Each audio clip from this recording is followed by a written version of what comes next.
welcome back to The Content Bite, a podcast for freelancers who use their words to make money. If you're new around here, there are two of us at the helm. I'm Rachel Smith, a freelance journalist, copywriter, and the founder of the jobs board Rachel's List.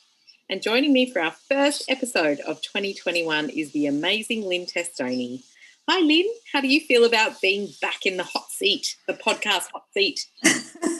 Oh, hi, Rachel. It is strange because we have had a bit of a break from the mic, haven't we?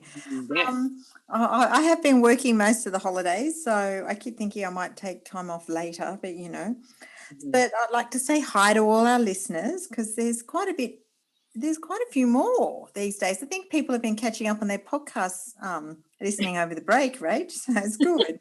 Yes, I know I have been. Yeah, so I'm Lynne Testoni. I'm also a writer, content creator and journalist. And I don't know about you, Rach, but at this time of year, maybe it sounds a bit cliche, but I like to get a bit reflective and think about starting fresh, being nice and tidy, all that sort of stuff. And I know that last year was tough, but there were some real highlights for me and the way I thought about my business. What about you? Look, I think that 2020 was definitely a year for being forced into unnatural positions. That's a good way of putting it. That sounds a bit porno. It's not how I meant it to come across, but you know what I mean. I think that we're all doing a lot of things differently as a result of the pandemic. I know that I definitely am. And yeah, that's really what we wanted to talk about today. We wanted to talk about what we learned from the pandemic and how it has actually changed things that we do in our day-to-day life, in our work life. I guess. Yeah, I think that's a good idea. And I do think going out of our comfort zone is hard, but sometimes it's not so good and sometimes it is really good. So what are the sort of top tips you've learned from last year that you're going to take forward to this big year? Well, I think one of the biggest ones, which we've talked about endlessly, and I think it is a big one for so many freelancers who are sitting on their bums all day, is exercise. And like many people, I didn't feel comfortable going back to the gym. I cancelled my gym membership and I had to find other ways to exercise and stay as fit as I could. That failed dismally, but something I did get back into is I started swimming again. Once the pools were open and you could go swimming and it wasn't too busy, I started doing that more and more, and I had no gym membership. I just had this kind of swimming sort of card thing with a few visits left on it. And I happened to ask them about their gym, which was really open, beautiful windows looking out over a pool. And they said, we've got this special deal. And to cut a very long story short, I basically got a new gym membership that has access to 5 pools all over Sydney and 5 different gyms. And it two swimming lessons for my kid every single week, and it costs next to nothing for our entire family to use the pools and the gym whenever we want.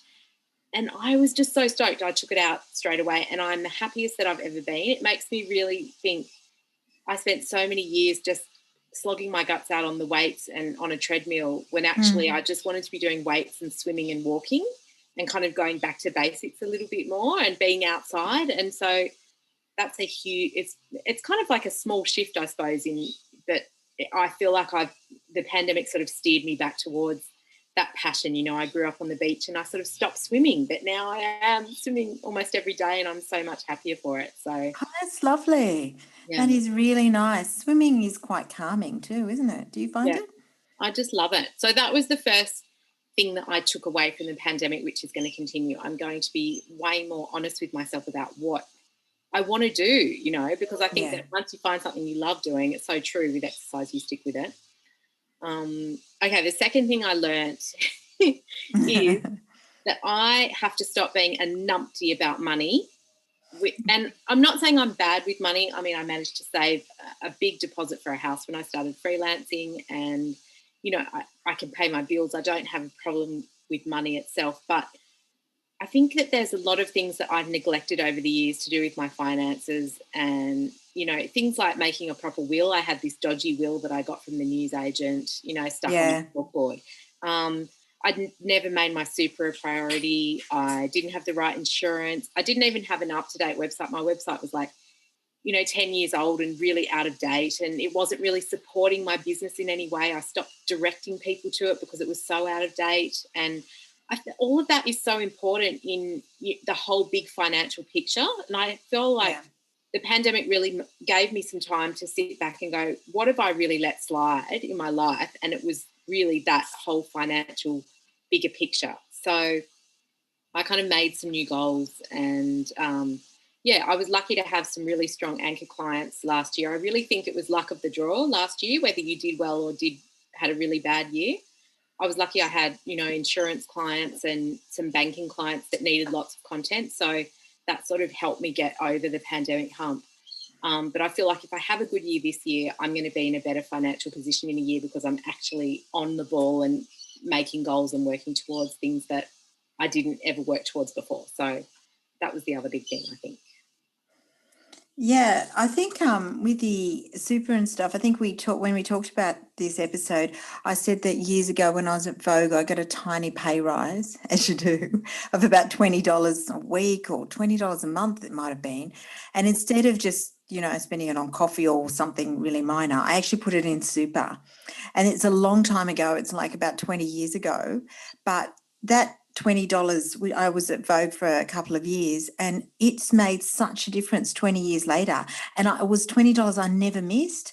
So if we had to go back to our younger selves, right, I think anyone in their 20s or 30s putting $10 a week or $20, like what seems a really tiny amount, it makes a big difference as you get certainly to my age, because, I'm getting close to 60, and you get closer to retirement. And even though I've got a pretty healthy super thing, I really wish I'd have a really amazing one if I'd put in an extra $20 or $30 every now and again. Yeah, just for power of compound interest. Oh, look, I completely agree. And all I do seems to be all I get commissioned about these days is to write about super. And if I could go back, that's the one thing I would do as well. Yeah. You wouldn't miss that $20 or that $50 or that $100 a month. You just put it in, and please, if you are a young freelancer or a young journalist listening to us, take it from us, you will not regret just even setting up a direct debit so you don't even miss it. But, when you get to our age, you'll be so happy you did it, because it becomes a massive slog trying to build your super when you haven't done anything with it for 20 years. And it's quite scary as well. I think there's some study that I read where you only really start to think about your super and assess where it's at when you're about 45. I think that's when I started to really freak out about it. Yeah. And it is harder when you're a freelancer, because if you've been working in-house or, for a company, they do it and you don't really think about it. Yeah. But certainly as a freelancer, it's got to be something you've got to make part of your financial setup. And it's so easy to think, I won't do it. But yes, and I've been putting money away for super the last couple of years from my income, and it does make, and there's all these great tax advantages and stuff as well. But it makes you, it's like adulting, isn't it? It's real adulting. I think I said on LinkedIn that was my word for the year, adulting. Because I was actually going to do all those adult boring things to get myself in a better position. Yeah. And what was the third thing you said? Oh, yeah. So my last thing, which, is quite a personal one, but, I like to think I'm quite a resilient person, but I feel like the past year, like my whole mental health has taken a real hit. And I don't think you're alone there, Rach. I think it's I don't think I am. I don't think I am, but it is quite a shock when you feel like you don't need any help, but then you suddenly feel like you do. And so for the first time in years and years, I had to get a counsellor, and I think it's really made me assess, who I am and how I set boundaries with people and how I want to operate going forward. And actually it's been really great, and it's been really positive, much as, you might want to seek help. I think it can be a really positive thing. And so hopefully that's going to be something I work on this year as well. And so those were the three big things I think that came out of 2020 for me that have forced me to make some big changes, I suppose. Yeah. How about you? Well, I guess for me, one of the things I think I had to eat a bit of humble pie. So I guess that I had to learn a bit of humility, because unlike you, and you've been freelancing a lot longer than I have, I've only been freelancing for about 4 years. And maybe when you've been freelancing for longer, you see a lot more ebbs and flows and peaks and troughs. And I think I was starting to feel a bit smug about how well I was doing. Had a really big anchor client that was great. And I lost them early in the pandemic. And I had lots of big clients, a growing business, growing income. But, you know, it was a tough year for me financially. And I think it taught me that nothing should be taken for granted and that you have to. I had to reach out to all sorts of old clients. I followed up on lots of quotes and I had to market myself quite a lot. And it was exhausting, but I think it was a good reminder that you always have to be hustling a little bit. And I think I got a bit complacent. And I think that's a good lesson for me to just sort of, you know, make sure that I'm thinking, this is easy. But, you know, nothing's ever easy. And every freelancer will have the stories of when it's been tough. And it was tough. But things are back and I think I'm appreciating it more. And I think I actually had a meeting with that anchor client this morning and it's all very positive and I think it's going to come back again. But I think I'll regard it differently now and I won't be complacent. I'll make sure that I have a few sort of irons in the fire. I think it is really hard. You know, it's hard for anyone losing an anchor client and we all have been there. Wasn't there a thread on Jennifer Gregory's freelance marketing writer Facebook group in the past week about that, you know, that sort of need to hustle even though you might have been in business for years or even decades? And yeah, I did read some of that and I thought it was really good. And I also think that I thought I had a lot of things. I mean, obviously everything that happened last year, nobody could have totally planned for it. But I felt that I had mitigated my risk across lots of different employers. And of course, I had worked with the two major publishers. And of course, then they merged and then both of them cut all their budgets and stuff. So what I thought was, you know, mixing it over different places ended up being one who lost, you know, and that was hard. And in combination with the anchor client, that was hard. But I do think, yeah, you do have to be hustling even when you're busy and just making sure that you're top of mind for people. And I think that's something I've learned. And also, secondly, because I am all about the niche, and that's something Jennifer Gregory really goes on about. And I think a lot of people come to me because I've been in this sort of interiors niche, but I've also started developing a second niche because I just think it is better to diversify a little bit. I started doing a lot of work on pets and pet care and dogs. Maybe it's my love of Daphne, but also she is pretty lovable. Let's admit it. You know. Yeah, she is. She is. But last year, of course, there were lots of industries that were hurting, like media, but pets were doing really well. Everyone was getting a COVID puppy, so there was a lot of need for content and everything, and that saved me and got me through the thing. And it was lovely copy to write. And I'd done a big project a few years ago, which gave me some clippings in that, and that helped me get quite a bit of work in that, and that's probably made a difference to me. And I think that's something to take forward. And also within that interiors niche, I used to do a lot of case studies, a lot of blog posts and some journalism, but now I've started doing more things in that interiors niche. I did a whole large marketing sequence for one big client. I did a lot more basic web copy. I'm actually doing some in-store signage at the moment and a lot more website copy. So I think I sort of diversified within my niche and offered different services. And I think it all pushed me out of my comfort zone, but it was really good. Some of it was quite hard and it took a bit, but a lot of it I really enjoyed, and it was good to sort of really challenge myself, I think. Well, that's great. I agree. Sometimes you think I can't do that, but you actually can. You just have to give it a crack, really. Yeah, you do. And a lot of some of the digital marketing and everything, I'm going to be honest, Rach, I don't think anyone knows everything about some of those things. They're all new, they're all emerging, and maybe what I'm doing is not perfect. Nobody's perfect in this. It's not like, say, print where people have been doing it for years and things are well established. So part of it is all about learning and being right at that edge of what's new and what's working. So going with that and sort of letting my learning and being out of my comfort zone, a little bit out of my depth a couple of times. It was good for me, I think. Yeah. And that's back to the humility. Yeah, but you're right. There is so much trial and error in that, in digital marketing, and it changes all the time. So, yeah. It does. Yeah, exactly.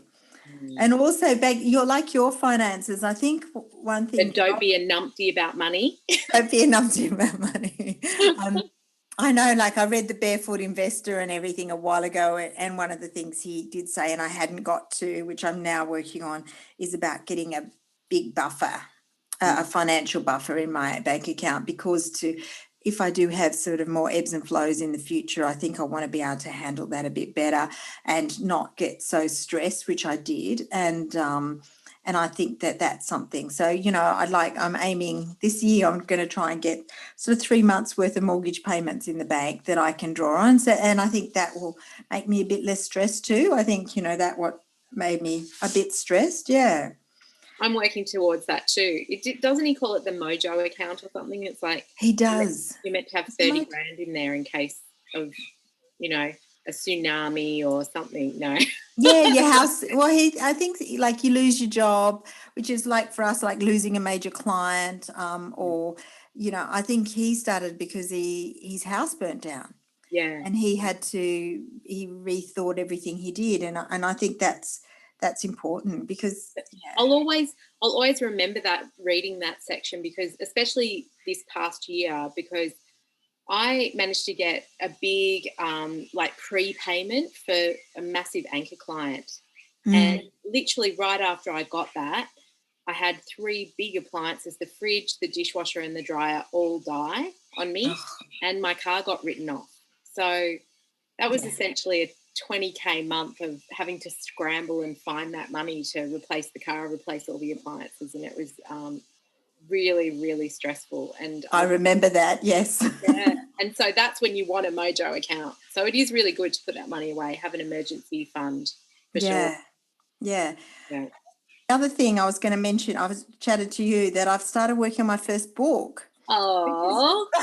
And I had a bit of spare time here and there, and I had this idea, and it's based on my TEDx talk that I did about a year ago. And it was all about freelancing and empowering older women. And I've sort of adapted that, and I'm working on it. So I've made a serious start, and I'm actually meeting with some publishers and stuff in the next few weeks. So hopefully something will come out of that. But if not, it's just been fun to do that. I've never... I've edited a lot of cookbooks, but I've never done a non-fiction book. And so that's sort of fun to do. It's getting out of my comfort zone. And I might not have done that if I hadn't have had one of those years different from any other. Yeah. Wow. How amazing. Oh, I can't wait to read that. Or you can get the draft, Rach. Yes. I want to be that reader. I want to be the one who reads the draft and the script. Yeah. So I think it has been... And it's good to think of 2020 as not being all negative. No. I mean, we all were doing that and thinking, oh my God, let's just move on. But I think trying to see how resilient we can be. I mean, we've faced all of us, around the world have faced some really difficult stuff, and we've all come through it. Yeah. And I think that's a really positive thing. Yeah. So hopefully everyone listening, we might put this up on our Facebook page and see what you guys have all, taken. That's a great idea. Yeah. We'd love to hear what you guys have taken away from the year, good or bad, I suppose. Yeah, but that brings us to the end of the show. It's really so great. I have to admit, it's so great to be back podcasting. Yeah. While I need a break from it, I'm really happy to be back on the microphone. I've got a new microphone too. That's another thing the pandemic forced me to do.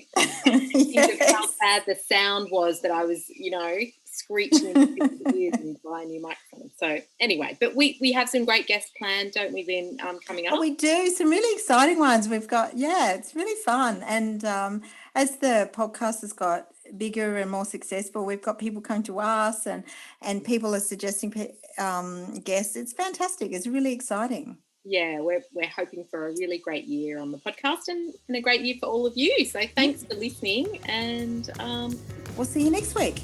See you next week. Thanks. Bye, everyone. Thanks. Bye.